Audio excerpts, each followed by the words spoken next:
What I want to argue is that the reason that we're all so miserable is because we're working so hard to avoid being miserable. And in fact, overabundance itself is one of the most important modern day stressors. We were not physiologically wired for this world of overwhelming overabundance, which we have created. I have seen in the past 25 years of being in psychiatric practice, more and more people coming with severe anxiety, depression, chronic pain, in some cases suicidality, who have very wonderful lives. Everything you would associate with what we think of as the good life. Loving parents, a robust social network, access to elite education, otherwise good physical health, and yet they can barely get out of bed in the morning. What is going on here?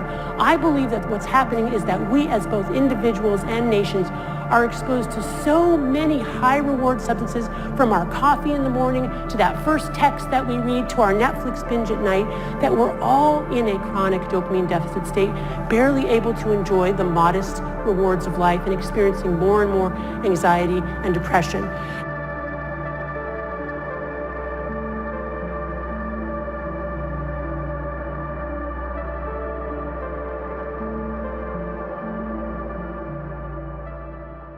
So social media use is not harmless. It can actually have a significant negative impact on your ability to thrive in the economy.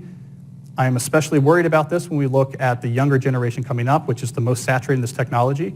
If you lose your ability to sustain concentration, you're going to become less and less relevant to this economy. There's also psychological harms that are well documented that social media brings that we do need to address. So we know from the research literature that the more you use social media, the more likely you are to feel lonely or isolated. We know that the constant exposure to your friends' carefully curated positive portrayals of their life can leave you to feel inadequate and can increase rates of depression. And something I think we're going to be hearing more about in the near future is that there's a fundamental mismatch between the way our brains are wired and this behavior of exposing yourself to stimuli with intermittent rewards throughout all of your waking hours. So it's one thing to spend a couple hours at the slot machine in Las Vegas, but if you bring a slot machine with you and you pull that handle all day long from when you wake up to when you go to bed, we're not wired from it. It short circuits the brain, and we're starting to find that it has actual cognitive consequences, one of them being this sort of pervasive background hum of anxiety. There's a word that we use called the MESA factor, which means machine-enhanced sexual arousal.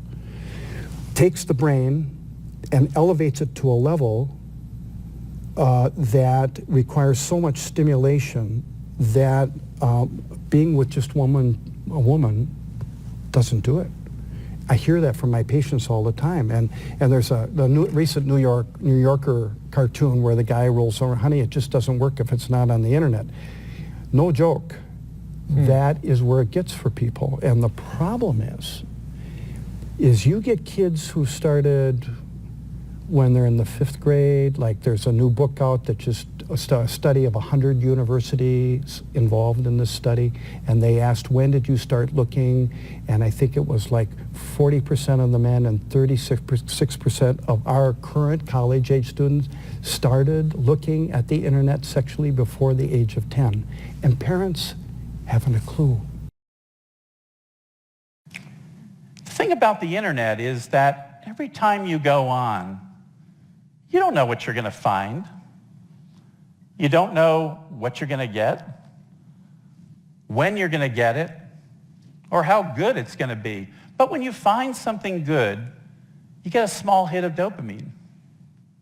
So in essence, the internet is the world's largest slot machine, and the smartphone is the world's smallest. And the brain loves maybe. It loves that maybe you'll find something you like. And our smartphone adds the additional attraction of notifying us that something good may be waiting for us. And when we find that something good, we get a little hit of dopamine. But the interesting thing about the notifications are that the phone becomes a portable dopamine pump because it gives us twice the hit of dopamine when we have the anticipation of the possibility of something good being there. So when we don't know that something might be there, it's even more enervating and exciting to us. No wonder we check our phones all day long. And another brain change that we see is something called reward deficiency, which is just a fancy way of saying that too much of a good thing isn't a good thing. You see, the brain experiences the internet as easily accessible dopamine, but overstimulation of dopamine can desensitize us to real-time and real-life pleasures so that life can look flat and unexciting. And actually, we see this a lot with addictions. It comes from the dysregulation of the reward receptors in the brain.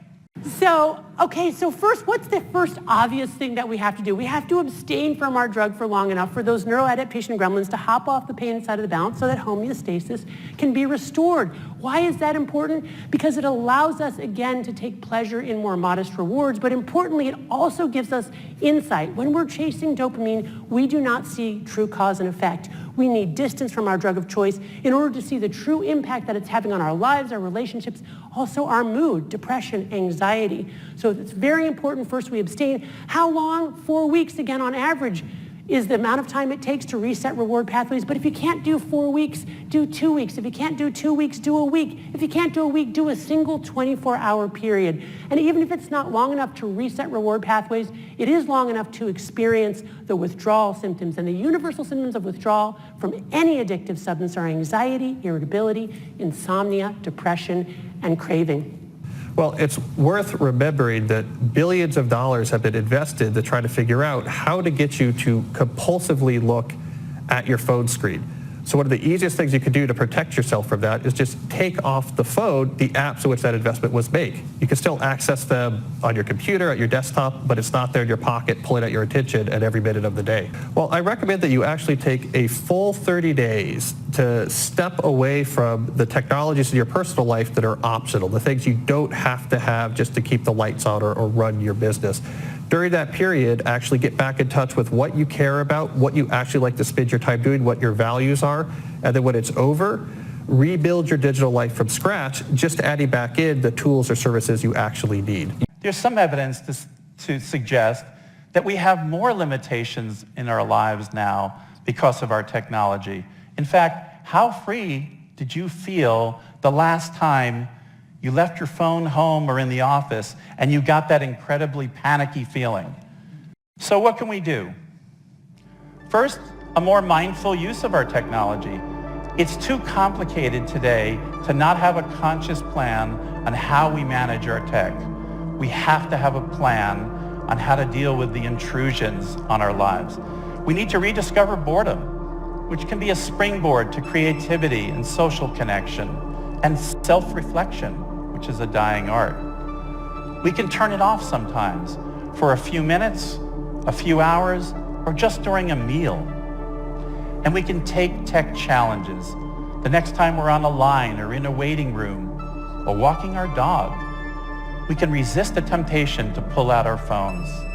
And lastly, we can find and rediscover pleasures that we either once had or have never had, but that are much less likely to come into fruition when we have our screens going.